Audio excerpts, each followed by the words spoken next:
Okay, it's preparing. It's still preparing. I'll tell you when we get up. That's fine. I'm just checking my email.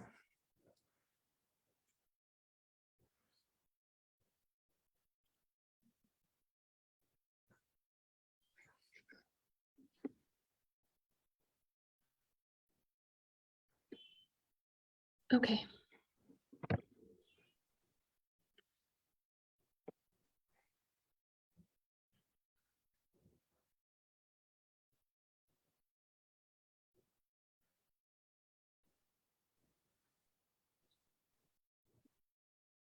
So we are just going to pause here and wait to see who's going to join us this evening. We will get started right at 8 o'clock. Eastern time. Eastern time, that's correct, Jennifer. I'm really bad with time zones. So many time zones. Yes, Eastern time.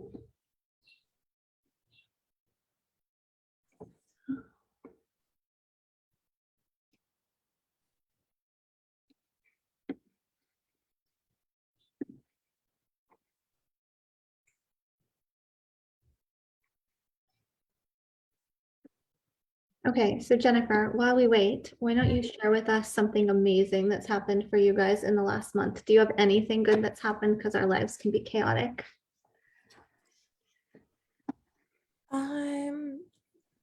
So our oldest son had, he had his double his femur deformity surgery. There's such a better, proper, more medical term for it. I can't remember what it is. And anyways, but it was really, hold on.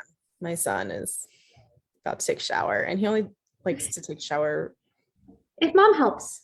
if mom helps. Yes. Hold on. Yes, no problem. So I can share with everybody while we wait for Jennifer to come back. We have had a rough few years ourselves, and this year has been my daughter's first year back in school in 3 years, so a very long time. And this week, she's decided that she doesn't need me to stay with her anymore. She tells me, bye-bye, mom, you go. And it is very exciting, but much more heartbreaking than I would have thought. So I am thrilled for her and her independence, but I'm a little sad that this little human who's been attached to me for the last 3 years, every single minute of every single day, now thinks she doesn't need me. I know it's going to get worse as she gets older, but that's where I am today. I'm happy and sad. I think he's made it to the shower with actually no meltdown. I'm really impressed actually by that. Dad's TDY a lot, so of course I'm the one that mainly does bath time, and so when dad does bath time, it's a little difficult sometimes. Anyways, no, so my oldest son had the surgery, and he went homebound for, he's been homebound since April 25th, and you always kind of worry, like, are the kids in the classroom going to miss him? Are they even going to like care that he's gone or whatever? And thankfully his teacher has been the one that's been doing his homebound services after school. And she's been, when they do parties or something at school, she's encouraged me to bring him. And it's been nice because I've been taking him to like the pizza parties or the class picnics, because it's the end of school year and teachers are just like let's just get it over with. And I took him to field day, and they were so excited to see him. And I was just so touched. And I felt kind of bad for some of the field day people that were running the events, because the kids didn't care to do the events. They wanted to talk to William and see how he was doing and ask him about the surgery and ask him how he was feeling. And these poor parents are running the field day. They're like, but we have this fun game. And they were like, kids were like, okay, yeah, but we haven't seen our friend in like 3 weeks, so we don't care. But I was just like, oh, yay. Like, it just made me really happy. That's amazing. So I have 1 minute. So my Melanie was at school for pictures about a week ago, and some little kiddo was like, oh, don't want her to touch me. I don't want her to look at me. She's going to make me sick. And her aide did this big PowerPoint that she came up with on her own. And we had to help fix some of it, but her heart was in the right place. And she then presented it to all of kindergarten through third grade. And now Melanie is like a little movie star. And the kids line up in the hall and they like wave to her. And she's at the point, she's like, I'm done with all of this. You guys, I just want to look at my iPad. And the kids are still in this long line, like telling her hi, trying to get their attention. It's medicine time in my house. And it's amazing because now all of a sudden she, like I said, is super popular, and she just is, no idea. And the kids had the most random questions. So they talked about her disabilities and what they meant. And their biggest question was like, yeah, but how fast does the power chair go? And so I had to report back, the power chair goes 6 miles an hour, which is probably about as fast as you run, if not a little bit more. And I think that did it, right? The power chair has running lights, like in general has lights, and now it goes 6 miles an hour. So yeah, so my little one became popular overnight. It is now, my computer is frozen, but I believe it's 8 o'clock Eastern, correct, Jennifer? Yes. Okay, so we're going to get started. We are lightly calling this the State of the Autism Care Demonstration update. We know that a lot has happened in this last, year and a half. There have been changes that have affected our families in a variety of ways, and the majority of them have not been good. So we are going to skip the first part of this update that you see on the screen in front of you, because we know you know what the ACD is and you know what ABA therapy is. But it's on here because this update is also uploaded on our website, and we will share this with anybody that asks. The first thing that we want to tell you about is the third-party analysis of ACD's measurement of the efficacy of ABA therapy. Are you in a point where you can talk, Jennifer, or do you want us to pause on this and skip to the next one? Is Tucker doing okay? Give me a few minutes. Sorry. Okay, so I'm going to skip the first one because Jennifer is definitely the subject matter expert in it, and we'll go to the next one, which is fraud concerns in the ACD. So what we're hearing from legislators in DHA is that the changes that have been made to the ACD, some of them were because there were such large number of claims that were fraudulent against the ACD. And so this is the second highest amount of money or expenditures that DHA is paying for fraudulent claims. It is just under the compound pharmacy benefit. And if you do a Google search of either the compound pharmacy benefit or autism and DHA, you will see many, many court cases where people are being convicted of frauding the government, forced to pay back the money, and going to jail. Unfortunately, this has had really negative outcomes for our families. And DHA is saying, we had to do this because we had to contain the cost because so much fraud was happening. And these are really around the whole community setting. I think that it has the potential to have been educational as well, but we're hearing it the most around the community setting, that families were having providers in their home and their child was napping, and the providers were billing for that time. And if you are a family and that happens to you, because it's happened to a lot of families, that is actually fraud. You just don't know it because nobody has ever explained that to you. And there are a lot of other instances where fraud has occurred. And obviously we don't blame families. You can't know what fraud is if nobody tells you. So one of the things that we are asking is for DHA, and if they need the support of Congress to fund it, to create a campaign to educate our families on what fraud is and give them an easy place to report fraud. And we also take the stand that families should not be punished by the behavior of providers. And we're not saying all providers are bad. Obviously, there are amazing providers out there, but there are providers going to jail for frauding the government. And it's those providers that likely would have been caught earlier if families knew what to look for when they were talking about fraud. And so that's where we are on the provider fraud allegations. We do have links in our document that you can find on our website that can explain more in depth kind of the concerns behind fraud. And like I said, a quick Google search will give you a lot of information as well. I find that sometimes the Google search is easier to understand than some of the really heavy documents that come out of DHA. So I really do encourage that. I'm going to skip the next piece where we let Jennifer have her little guy sort things out in the background. And I will go on to the parent stress assessments. So at Exceptional Families of the Military, we have heard from you guys that the parent stress assessments have been a horrible addition to the requirements for your child to receive care. We are aware how invasive they are. We are aware that videos are on the internet that show some of those really invasive questions that are significantly worse, I believe personally, for parents of teenagers where they're asking about your sex life, because I don't think any parent should be required to answer those types of questions in order to get treatment for their children. And so we have been working with legislative offices this year on the NDAA, which is the National Defense Authorization Act. And that act is what provides funding to the military for everything we get, including our pay.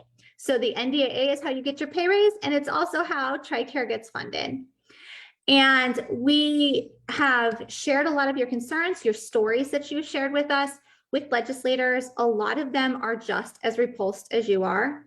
And the shock on some of these people's faces when they see the questions that are being asked, it's unreal. I want you to know that they do understand, that they are completely there with you, and that they have told us that they are working together to attempt to get a bipartisan effort to repeal the requirement of the parent stress indexes in the 2022 NDAA. That being said, it's not a promise, right? They can go to the floor, it can get scrapped, but we are really, really hopeful that since this won't cost the government any money, it can be an easy change that could at least give us a little bit of relief. I've talked a lot. I am so sorry. So I'm going to keep going because it sounds like Jennifer has a handful on her side tonight. So I will go back up to the NASEM study. So many of you know that the National Academies of Science, Engineering, and Medicine is going to do a study on the changes that were done to the ACD. This was a hard-fought and lovely win for EFM last year. Together, obviously, with other families, we were able to, I wouldn't say come up with the idea of the NASEM study because that was created by a legislator, but we supported her request for the study, and we shared that desire on our part for families to be able to have this study at least do something, because we couldn't get a whole lot put in last year. So the NASEM study is going to happen. It is not on time. It has been significantly delayed, and at this point, we do not have a start date for the study. We are concerned. We continue to mention this to legislators, and they share our concerns, but say that the delay is good, that DHA is providing additional evidence and things that they haven't even asked for. But along with the additional evidence and additional documentation comes additional work. So it is going to start to take them a little while longer to get through everything. Our stance at EFM is that it's imperative to have family stakeholders heard during the review. So DHA is going to share the things that they've learned through the Autism Care Demonstration, why they made these changes, and what their plan is, as we get to the end of the ACD. And so we have asked that family stakeholders that are publicly known, so not behind closed doors, that someone is able to say out loud, these families have come forward and we've talked with them, we've communicated with them, and they are families enrolled in the ACD. And it would honestly be ideal if we had families before the changes and families who joined after the changes, because their perspectives may be different. And one of the things that we are cautiously optimistic about is the fact that we're part of the TRICARE for Kids Coalition. And when we mentioned in the TRICARE for Kids Coalition the desire to be allowed to talk to NASEM, it sounded like the Senate Armed Service Committee and the House Armed Service Committee were open to that. So we believe that we will likely, fingers crossed, have a seat at the table for some of those conversations and be able to give you guys, our families, a voice and a seat at that table alongside us, so that these more broad concerns from all of our families can be heard. We do unfortunately have some bad news regarding the study. Because the study has to happen, because of the NDAA last year, it's now law, it's required to happen. We are being told that the changes that have been made to the ACD cannot be stopped. And that seems kind of contradictory, right, Austin? Why? You just said you were trying to get the parent stress indexes repealed, but now you're saying the changes can't be stopped. And what we're being told is that the study is supposed to provide our families an answer as to whether these changes were appropriate. And they can't tell you whether they're appropriate or not if they don't see them in action. And so that's why we're being told that none of the other things can be repealed or changed until after the study is over.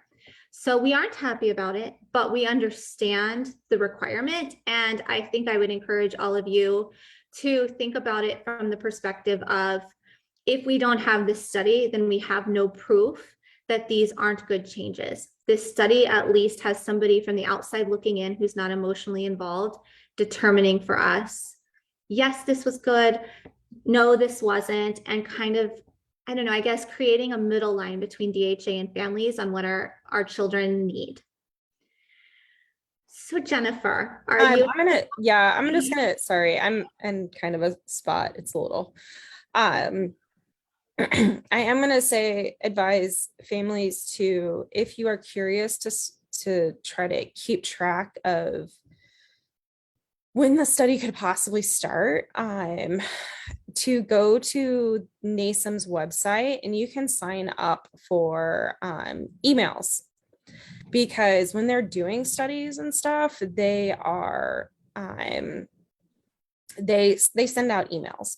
If that does that make sense? Like, saying like, hey, we're starting this study, or we're starting, we have the results of this. And so I do, I mean, I'll let me try talking again. I do advise families to go to NASM's website, sign up for their email alerts, and see if we can't start tracking if they are going to ask for families, for families to give input or something, because you just never know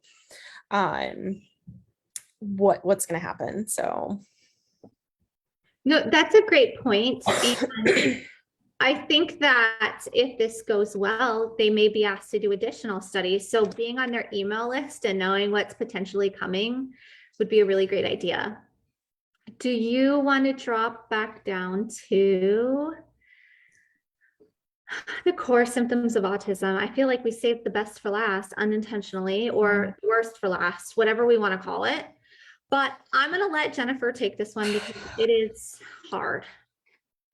So one of the things that we have been really advocating and communicating with legislators and DoD leadership and the DHA, I don't know if you guys have been noticing that they have been talking about these core symptoms of autism and really stressing it, with the DSM-5 checklist and the core symptoms of autism.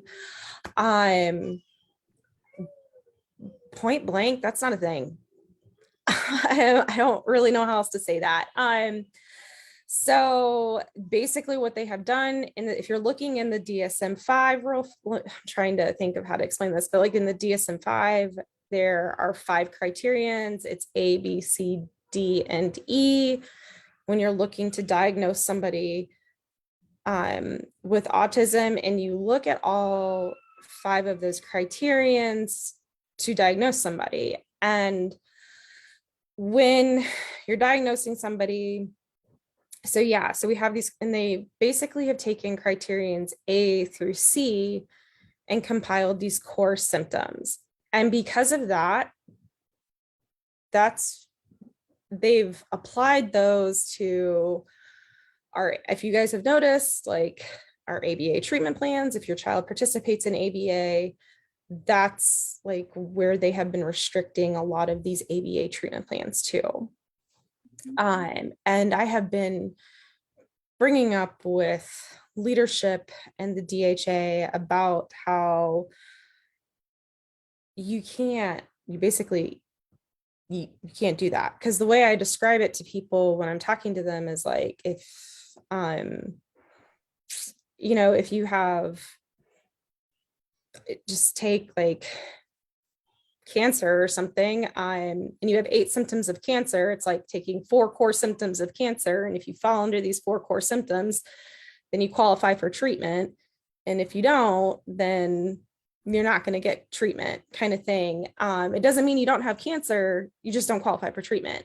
So some of you guys might be seeing where the treatment plans have shifted because of that. And if you look at Criterion's D&E, sorry, I'm kind of getting a little mixed up. I'm trying to listen to my kids in the background to make sure, because they're running up and down the hall. But with Criterion's D&E, this is where we really could have focused on in our kids' treatment plans, like the sensory, like the occupational skills, the speech skills, ADLs and stuff. And that's where it kind of fell out, was in Criterion's D&E, unfortunately, when we came up with these core symptoms, unfortunately. And so I've been really trying to educate leadership and the DHA, saying like, this is not a thing. When I'm teaching psychology, like I'm a psychology instructor, like when I'm teaching psychology, I'm not teaching my students about the core symptoms of ASD. I'm teaching about the whole diagnosis. And so it's really limited, as you can see on our thing, it's really limiting providers to developing these treatment plans. And that's, to me, that's really difficult. And it might be pushing some kids out of ABA. And so it's very difficult. I really wish. So the reason that we included it on our, this update is to, sorry, Austin, like maybe just bring it to people's attention more. Yeah. So if I can, Jennifer, I think, sorry. No, when you're like, I'm definitely not the smartest person in the room. That's Jennifer. And I'm trying to understand what she's telling me.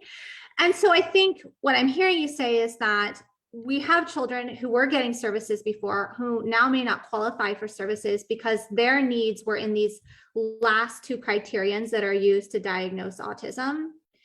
And that's really a sad thing, because for those children, that's where they need the most assistance. And when we talk about activities of daily living, I think that you've mentioned to me previously that toilet training is included in that. And it's things that we all take for granted, right? That we do by ourselves every day, that now ABA providers cannot assist our children in learning unless they're part of a different portion of the treatment plan. Is that correct? Or am I missing? Yeah. So it's, like my son has a hard time with transitions. And so they work on going to the bathroom, like through transitions. And so it's like, so even though they're going to the bathroom, it's the transition, it's stopping, maybe a really fun activity and being like, okay, like, let's go over here, or, a fun activity and like, let's go over here. And, a recent thing for my son is being told no or wait. And so we're really trying to work on that. So that was my understanding, is how it's getting, they're using it like with transitions. And so it's a part of, with his treatment plan, but my son is level 3 and considered severe. And so a lot of his symptoms do fall under the core symptoms. My older son, however, a lot of his symptoms fall under, some of them fall under A through C, but a lot of them fell under D and E. So when he was in ABA, a lot of his stuff, like sensory, social skills and stuff, it fell under D and E. And so his treatment plan, unfortunately, had a really hard time going through TRICARE, getting pushed through TRICARE. And so, I don't know if that helps. No, I think it does. And we talked about fraud earlier, and I want to say that the irony here that we understand DHA not wanting to pay for fraudulent claims. Totally agree with them there because I'd much rather have that money for our pay raises. I'm going to be honest. But something to think about in this setting is if families cannot work with their child in ABA specifically on potty training as a goal, then they're more likely to need incontinence supplies covered for a longer amount of time because they don't have that reinforcement that they maybe otherwise would. And so I think that that's something to continue to converse with, right? Leaders and legislators and the DHA and let them know, hey, how much does it cost to take this out? Like, how much are you saving versus how much are you paying for diapers? Because I've seen my daughter's bill for medical diapers, and I'm telling you guys, I looked at it today. It was over $1,600 for a month's supply of diapers. And these are good night pull-ups. So they're nothing fancy. You could buy them at Walmart, and I know they don't cost that much. So when you take into account, $1,600 this month for pull-ups, would working on potty training during ABA cost more than that? I think that would be, my question. Yeah, and it's I mean it is one of my parent training goals, obviously, so that we do work on. I have an app. I can't remember what it's called, but my son really likes it. And anytime he hears it, he gets kind of excited and he likes to press the buttons. And so, I mean, we do have that. I love parent training, and I think it's very helpful for us. And so we have a great, wonderful provider, thankfully. And, we've had great providers in the past as well. And so I'm super thankful for that. It's just really hard to, having been a therapist and having like worked with TRICARE, myself, I was not an ABA therapist. I was a practicing LPC. But like, I can't imagine having TRICARE or the DHA or somebody sit here and say, like, you can only work with these specific symptoms of somebody with depression or anxiety or some other, like something that I have a very wide range of skills of working. If I would be like, oh, you can only work with, X, Y, and Z and depression, I'd be like, what? Like, excuse me, that's not how this works. And so, it has to be, and after talking, to my son's BCBA and everything about it, I mean, the frustration has to be there. So, so I see the core symptoms as being problematic as a parent and a previously practicing provider, because it's like I said in that one article I did, it's like, I don't like, to me, this does not, it does like a check the box. Like, I don't know. I just forewarn, again, it just kind of seems like how is a treatment plan going to be tailored specifically for my child if we're limiting the scope for these poor providers? So sort of like they have a generic form that everybody has to follow, and this is what ABA is supposed to be, but you're trying to say to them, my child is a unique individual, and his assistance that he needs and his goals in ABA can't be that generic because he has, I think all of our children, I did not start with this, but I have multiple children on the spectrum. All of our children are different and they have different strengths and different weaknesses. And so what works for Jennifer's child is not necessarily going to work for mine. And I think that that's kind of where some of this frustration comes because we can't all use the same form, right? This can't be the same treatment plan for all of our children because our children are not the same person. Yeah. And even whenever I was practicing, like, I mean, I had like a whole, I had like a list of like, okay, these are generic coping skills, that people could utilize. But, I would sit down with with all of my patients and be like, what works for you? Like, yeah, these are something that we can, a starting point, but what works for you? Maybe it's reading, like let's kind of brainstorm, because every person's different, every person's needs are different, every family's needs are different. And so it's really important to make sure that, especially when it comes to you know, as in, to ASD, it's really important to tailor it to the individual, and what can the family do to work with Right, their to family work member. towards their child meeting the goals that are appropriate for them, right? Yeah. So Okay, so I think we've hit the bottom of our page. We have a few questions in the chat, so I'm going to read them out loud to Jennifer, and we'll answer you all together. You're not alone on this, Jennifer.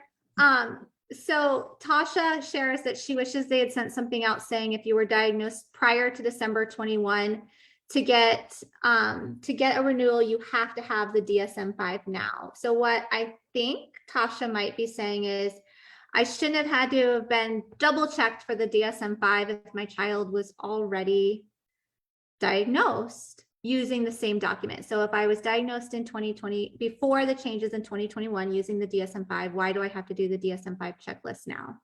I think is what she's getting at. And you have a good point. We've heard that from a lot of people. The running joke in my family is that you cannot be cured of autism. So why do we have to keep saying you're autistic? Because that doesn't change, because autism is based not only on the behaviors you have today, but the history of behaviors you've had in the past. So the diagnosis will always be there, no matter how good you look. So I said it on a webinar today, actually, and I don't know if anybody else is out there and that watch this. You can correct me if I'm wrong, or maybe answer it. But my understanding was that the reason we now have all of these lovely checklists and whatnot now is to not to go through reevaluations and everything. It is to check the progress or something, was what I was picking up on. I'm sorry. My life, I think I had like, it was like I had that webinar, and then, my son's homebound right now. My other son's home, my oldest son's homebound. And so I was like, and then my students, I have a summer school class that I'm teaching. And so of course, like, what she's not showing you is she was fielding our questions in yet another Zoom meeting while this Zoom meeting happened. But Jennifer, I think the good news for us is Dee Bosworth shared us in our chat. Thank you, Dee. We talked about. Were you on that webinar? I'm gonna sit here and be like, as if like Dee can sit here and answer me right away. So Dee said, not to your question right now, Dee said during today's One Up TRICARE 101 webinar, Christiana Biania, clinical psychologist and medical affairs with DHA, stated that the attestation form's purpose was to streamline the process for providers, but it was a hassle for families. The webinar recording is on YouTube now, and she has linked that YouTube video in our comments. So please go watch it. And Dee also says, Jennifer, yes, she was on there with you. Message me, Dee. I have an answer to one of your questions there. Fun. Yes, so I'm trying to run us through. I didn't mean to cut you off, Jennifer. No, you're fine. No, but like, yeah, it was like the purpose of it, like she said, was to mainstream and to, in their mind, it was to, so that way we can take the paperwork and everything, since we move every couple of years, that way we can show the next provider, here is what we've all been working on.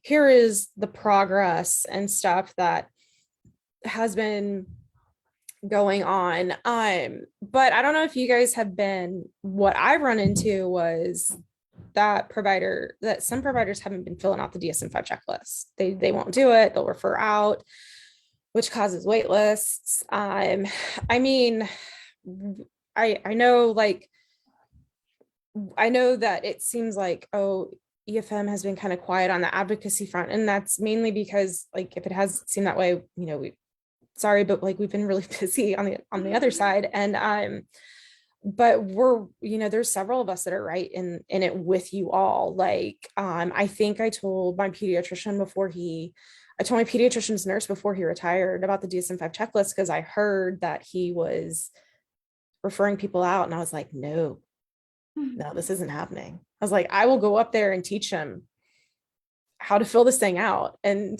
next thing you know, I got a call from his nurse that was like, he said, he looked it over, he's fine, totally cool with it. And I was like, thank you. Yeah. So it's just a lot. It's just a lot, but yeah.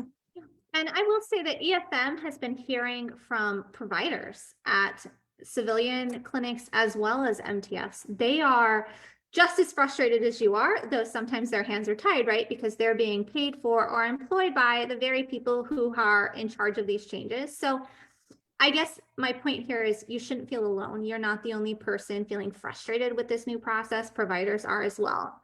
So Dee asks, are you hearing about issues with the new definitive diagnosis referring provider attestation form required before referral to an ABA provider?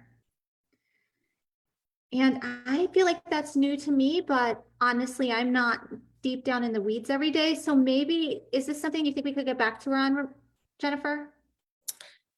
Yeah, because I remember that we asked that question, she asked that question in the webinar today. And I want to say, if it's the form I'm thinking of, I want to say that the mainstreamed process, like all of it's just kind of yes. And a lot of it has to do with the fact that like when they added all of these when they made these changes in 2021, it just added a lot of paperwork for these providers.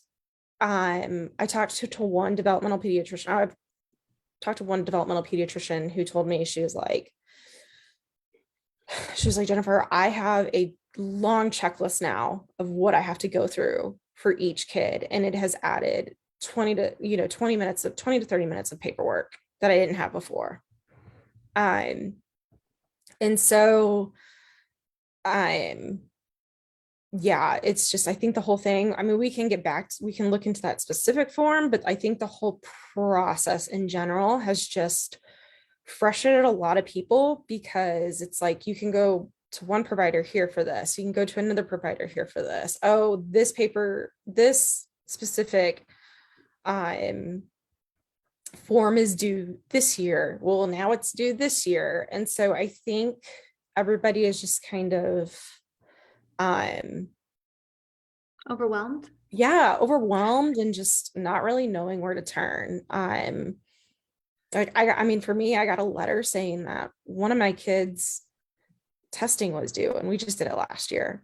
And I was like, that makes no sense, because we just did it last year. Right. So that is frustrating. So I'm going to try to get us through comments. We have been on for a very long time now, over a half an hour.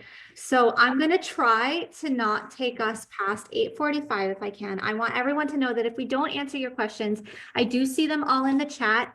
And I promise we will circle back and get you answers if we don't get to them in the live feed. So Tasha just shared that her son was diagnosed in 2020 at 2 by a developmental pediatrician at Fort Belvoir, and that diagnosis no longer counts, and she has to take him to a licensed psychologist for a definitive diagnosis. So Tasha, we might be reaching out to you to hear how that goes, because it sounds like this might be a newer idea coming out of DHA. Dee then shared, thank you for including ADLs and the deficits that are directly related to the core symptoms of autism, which is mind-boggling that ABA can no longer address the challenges. And we agree with you, Dee. Dee also shares that it feels like it's a bait and switch, that TRICARE announced we did not have a confirming diagnosis, but the pediatrician is now required to complete this attestation form that came from another medical provider, and that they received a bill for office visits that were unpaid by TRICARE, in addition to the struggle of getting the pediatrician to attest to the evaluation assessments he did not personally conduct or have knowledge of, which I feel like Jennifer's face told us all, yes, why would a provider say, yes, those things are all true if they weren't the ones completing the tests, right, Jennifer? yeah, there's just so many forms. Yes, there really are. So I'm going to keep going down. Sorry, I'm just like, No, I mean, And in I what don't even know if I world? have in my head, I'm thinking of the added, I can't even say it. I can't even say the form. I can't even think of the form. Like I'm trying to think, I'm running through my head right now. Like, Yes, gosh. maybe one of the things. So Holly Duncan, who co-leads our autism committee, is a fabulous internet sleuth. So maybe we can ask her if she can pull these forms and we can find a place to put them on our website so everybody can see all of the things that we're talking about. It's not going to happen tonight though, because PCS season, right? And So IEP season, or for some people. yes, so Sarah just shares she agrees they're limiting the scope of ABA. Tamika shares that she had to go to her case manager for the new definitive diagnosis forms at the PCM's office. And then more agreements with everything that's going on. Dee, you're amazing. Thank you for helping everybody in the chat. Cassandra shares with us that she had to teach her pediatrician how to fill out the forms. So that's absolutely crazy, but I'm glad you knew how to and you were able to teach them. So maybe Cassandra can give us all a lesson on how to fill out the forms so that we can teach our providers. We haven't had ABA for a year because of all this TRICARE mess. So Stacy, you are not alone in that, right, Jennifer? We're hearing from a number of families that are not able to access ABA right now. Do you want to elaborate on that any? You don't have to. No, I would be interested if you're willing to email or reach out and see if there is any way that we can assist. Sometimes it's sometimes we're able to assist, like helping people. I'm trying to think. Sorry, one of my kids is running down the hallway. Helping people navigate this process Yeah. and know what's missing. So when we talk about providers not always being sure, Jennifer knows every part of these packets that have to go up. And so she can be that person and her team can be the person to help you figure out what's missing. Why are these referrals not being approved or going through, right, Jennifer? Right. Especially too, like we've even talked to some ABA providers that are like, if it's retirees, like maybe you live in a town that, or you're prime remote and you live in a town that takes TRICARE, but they're not in a military town like me. I'm in a military town. So it's like they all take TRICARE. And so they're very familiar with the changes. They know how to work. Like I'm very fortunate. My ABA company does very well with these changes. I probably just jinxed them. Sorry if anybody's just happens to be watching. Hopefully I didn't. But anyways, but you know, I've talked to ABA companies where they're like, what are these changes? What am I doing? What am I doing wrong? And it was like simply like they're missing the DSM-5 checklist. Here it is. Here's our, here's the checklist. Here you go. Or they're missing this. This has to be done every year. This has to be done every 2 years. It's the PSI 4 or whatever. And so sometimes like it's little things like that that could be missing, or it could be like we've walked families through like, okay, you've tried this provider. What about calling this provider and seeing what about this? And I'm not saying it can be that easy. And then also too, sometimes it's just, I don't know about anybody else, but sometimes it's just like validating the struggles that we all are going through and the frustrations. It's just being able to vent and have people understand, you know, because we've been there. Yeah, I mean, we've been there. Some families are really isolated right now, because it's hard to go out and, it's hard to, go outside of the house because child has anxiety or something like that. And family members might be deployed and all that. So sometimes it's just like reaching out, saying like, hey, this was really hard, and having people to talk to and connect with. So. Right. So I'm trying to Zoom. Jennifer's right. We do have a Facebook group specifically for our families who have a loved one on the autism spectrum. And we have been throwing around the idea of a coffee chat if you'd like to be talking with other families going through similar situations. So if that's something you're interested in, definitely post about it in the autism group. And I'm sure we can set something up. Holly, the co-chair with Jennifer on the autism committee, and our policy person, because that is not her title and I can't remember what it is, told me that we have the DSM-5 checklist on EFM's website. I did drop a link to the autism page on the website, so I'm sure that the checklist is there. I'm scrolling. I'm apologize if you have a comment that I have missed. There are a lot of comments and they are stacking up. Stacy, we don't know why it has to be so hard, but we agree with you that it's very hard and we're all just as frustrated as you are. Dee shares that you're right, Dr. Jennifer. I don't know what you're right on, but go you. I love being right. Nadine says she's about Can I get that notarized? Your husband needs that, right? Screenshot this. Yeah. Good Yes. shirt. There was somebody who needed assistance. I dropped you. Oh, I'm glad you guys loved that.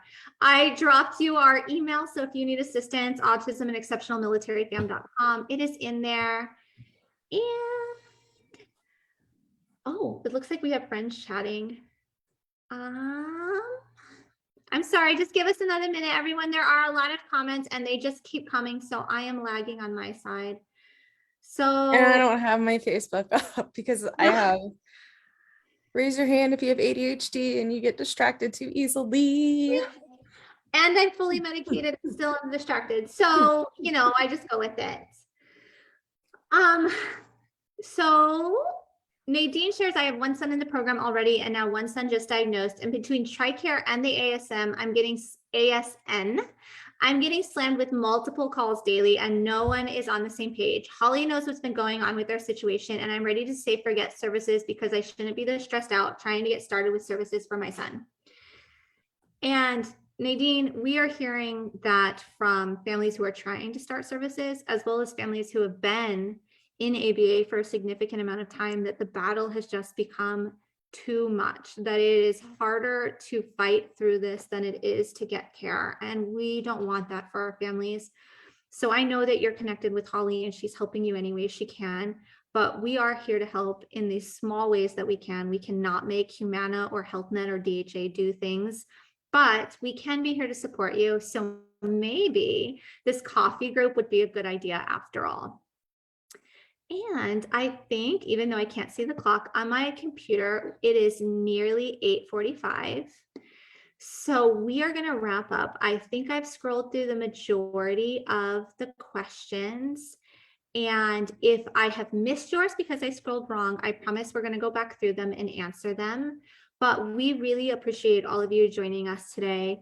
I feel really appreciative of you guys for sharing your time with us tonight. And I feel like this was probably not the best call in the world for you guys to tune in to Facebook Live and hear all of these things that aren't going right. But we want you to know that you're not alone. We want to put these in very simple forms so that families can understand them, because not all of us are doctors like Jennifer. And these things are really complicated. And the very last caveat is, although we are a nonprofit, we are obviously just military families with a loved one in EFMP. So if we misspoke on something and it was an accident, we apologize. I believe everything we've told you tonight is the truth. But when you are live, slip of the tongue, you call something one thing and it's really another word. I want to apologize if that happened. If anybody needs clarification on anything, we are obviously happy to help. But thank you for joining us tonight. Thank you, Jennifer. I know that your little one has been in a rough place just all over this week. And so thank you for taking the time away from him to chat with everybody. These updates are on our website. We dropped that link in the chat and we're going to share it off of our Facebook page now. Again, reach out to us if you need any assistance, autism@exceptionalmilitaryfam.com. Thank you.